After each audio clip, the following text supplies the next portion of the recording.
Ça fait 4 jours que tu t'entraînes, tu es sur ton air d'aller, tu es super contente. C'est génial, mais ça se peut que tu rencontres des difficultés. Si c'est pas maintenant, peut-être dans les jours à venir. Parce que quand on intègre un changement, au début, on est super motivé puis on y va, let's go. Mais parfois, ce changement drastique-là, ça peut devenir difficile à tenir à long terme. Aujourd'hui, c'est la 15e journée du défi de 21 jours pour te mettre en forme pour de bon. Puis je veux vraiment que tu prennes cette journée de repos qui est prévue à ton plan d'entraînement pour faire une réflexion sur comment les derniers jours se sont passés avec l'intégration de l'entraînement. Dans le journal de réflexion, si tu te l'es procuré dans mon profil, tu vas voir qu'il y a un espace où tu peux écrire tes pensées sur ce qui est de positif, quels bénéfices tu ressens jusqu'à présent de bouger plus régulièrement dans ton quotidien. Ça peut être des bénéfices physiques, mais ça peut être mental, ça peut être sur ton sommeil, sur ton niveau de stress. Essaie de ratisser plus large. Il ne faut pas seulement se concentrer sur ce qu'on voit dans le miroir puis de dire, bien, après 4 jours, pourquoi je vois pas de changement?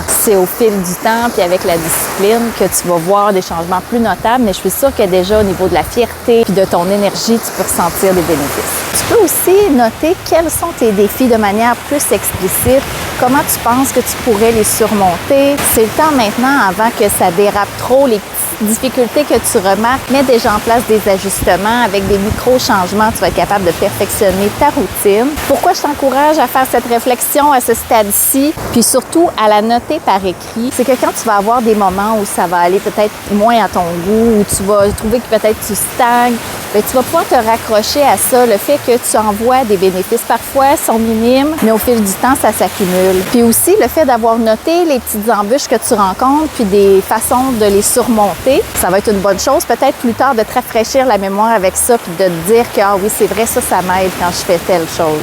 Je veux que tu ailles dans les commentaires m'écrire un bénéfice que tu ressens de bouger davantage depuis que tu as commencé ce défi-là, puis comment ça s'ancre réellement dans tes habitudes quotidiennes. Puis je veux que tu commentes jour 16, car demain, on reprend l'entraînement.